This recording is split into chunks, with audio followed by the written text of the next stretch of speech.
Good afternoon. This is Kathleen Dudley. I've come to you this November 19th, 2022 with some poetry and prose, more musings for your heart to lift your spirit.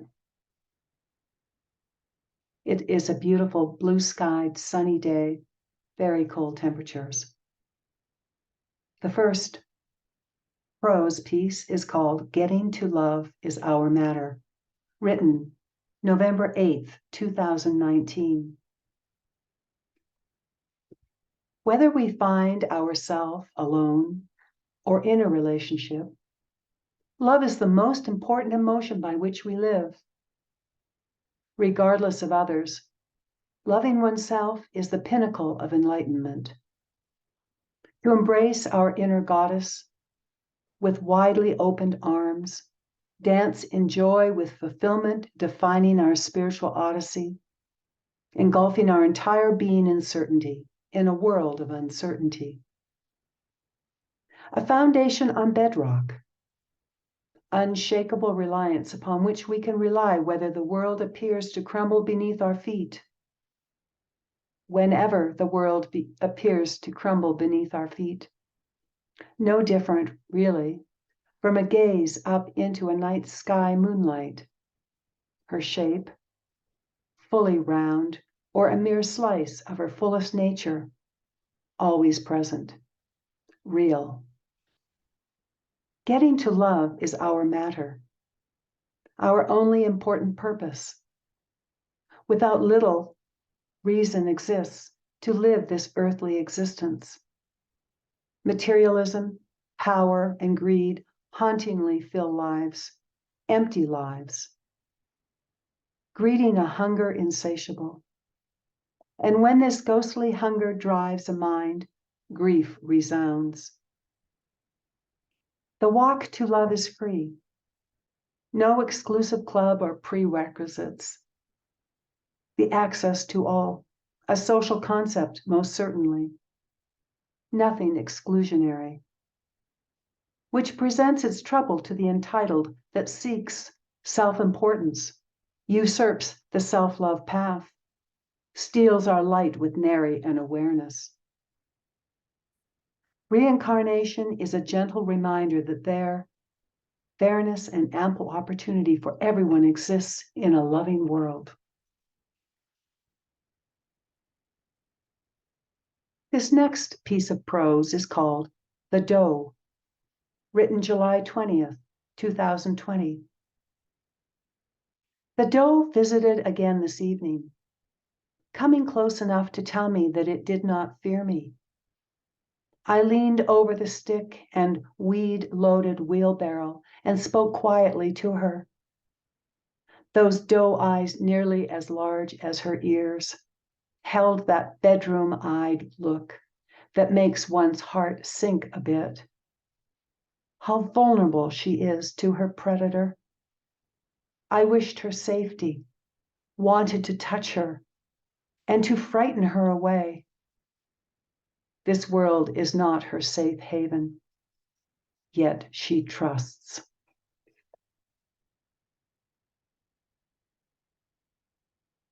The next is a poem called Errant Queen. And what to do with an errant queen? She's marked, her days linger defined. Is there a kingdom for another so sweet? Or must she perish in the muddle of defeat? To find a way to keep her life when all asunder with two hives rife, dual colonies at bat for charge, to choose who wins and settles at large. A balance we know no longer. Look to bees and see their wonder of how with grace they hold the peace. If only we humans could reach this place. We've long disrupted all the order, pretending to know what is best with mortar. The guns, the destructive ways, and now a queen is marked by days. The bear and lion of the canyon roam under eyes from those at random who decide the numbers and hunt their wildness on their own home front. Where once a balance of birds and bees, wild felines, bear, scraggy canines, and fleas, live together in their own domains, giving wide berth to all who reign. Today we tip delicate scales from nourishing heaven to crazy hell, finding discord and pain with endings, perhaps a queen who, without amending, will be the sacrifice yet once again, an errant queen, no hive, due to men. The species strong of mind and knowledge, one day perhaps will discard our foliage. And anti-up to our mistaken ways, perhaps still time in this foray. And if the end is near and soon to come, it is love, honor, and joy that make us one. This was written October 3rd, 2019, and edited November 18th, 2022. This is another piece of prose called Two Books. I have read 2 books this year that have impacted me in a profoundly positive way.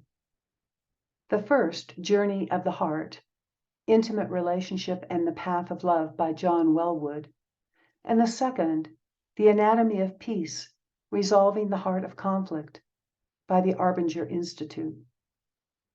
The former opened my eyes to the intimate relationship aspects of what occurs when someone projects onto their intimate partner the qualities they value, most frequently what they embody themselves, thereby giving them up to the other, resulting in an addiction to their lover. I found the author's understanding and explanation of this brilliant. When we are unable to own our own qualities, we become less than who we were before knowing the intimate partner, developing a serious codependent relationship. I deeply appreciated Wellwood's clarity.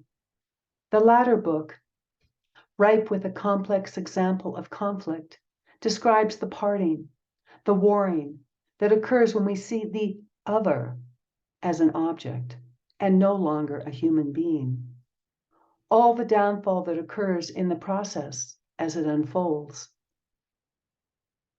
And I begin writing in 2019 upon my return to my box canyon, because I am able to reflect upon the wisdom these books continue to present me. I suppose I would say that in the midst of chaos, to be able to be calm, to feel empowered rather than victimized, is a very important posture to me, including how to evict a skunk from the coop. Not having had to tackle that one before, but now I know who took the 9 baby chicks and who has been stealing the eggs. I owe a huge apology to the squirrel. My own past 9 months back in this box canyon have at times given me cause to wonder if anything of serious importance would come of this time here. Today I can say that I have found deeper self-understanding and more comprehension around conflict and how to live peacefully when it abounds, including how to step aside and not feed it.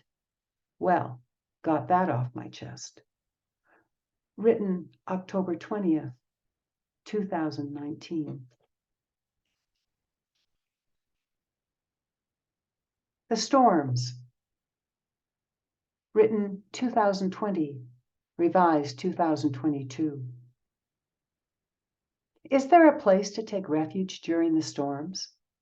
Be it from rain and thunder pelting my blue metal-roofed adobe, and thunder drum rolls overhead in Los Hueros Canyon, or the discontented thrashing wildly in their misery that engulfs them, striking whomever stands the tallest as if beckoning their rage, or dares stand near and trust?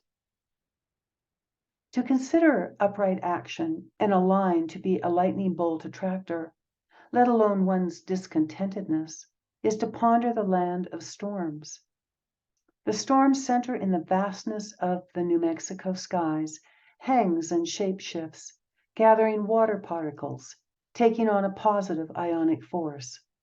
The clatter and clamor as these darkened cloud masses roll in, covering white cumulus banks and baby blue colored skies, filling the otherwise silent dome. Lush green grasses reach their monofilaments upwardly, beckoning skies to release raindrops to quench their thirst. The meeting of this charged green carpet with the positive ionic storm center reminds me of the human condition, the dissonance of anger, greed, revenge, jealousy, which knows only an upward release. Too much to hold on to, too fiery and threatening. The unsuspecting, good-hearted become the prey. Both situations in nature and between humans brings an intersection of positive and negative energy together. We, being nature, already one, the same.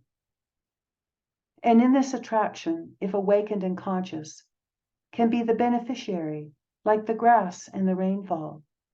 To awaken further, to recognize when to own what energy and when to reject it.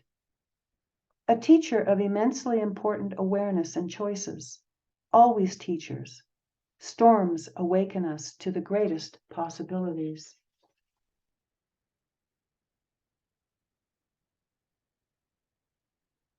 And the last, written in 2019. And I believe I've already read this, but it is worth reading again. Getting to love is our matter. Whether we find ourselves alone or in a relationship, love is the most important emotion by which we live. Regardless of others, loving oneself is the pinnacle of enlightenment. To embrace our inner goddess, our inner God, with widely opened arms, dance in joy with fulfillment defining our spiritual odyssey, engulfing our entire being in certainty, in a world of uncertainty. A foundation on bedrock, unshakable reliance upon which we can rely whenever the world appears to crumble beneath our feet. No different, really, from a gaze up into a night sky's moonlight, her shape, fully round or a mere slice of her fullest nature, always present, real. Getting to love is our matter, our only important purpose. Without, little reason exists to live this earthly existence. Materialism, power, and greed hauntingly fill lives, empty lives, greeting a hunger insatiable. And when this ghostly hunger drives a mind, grief resounds. The walk to love is free, no exclusive club or prerequisites. The access to all, a social concept most certainly. Nothing exclusionary, which presents its trouble to the entitled that seeks self-importance, usurps the self-love path, steals our light with nary an awareness. Reincarnation is a gentle reminder that there, fairness and ample opportunity for everyone exists in a loving world. Namaste.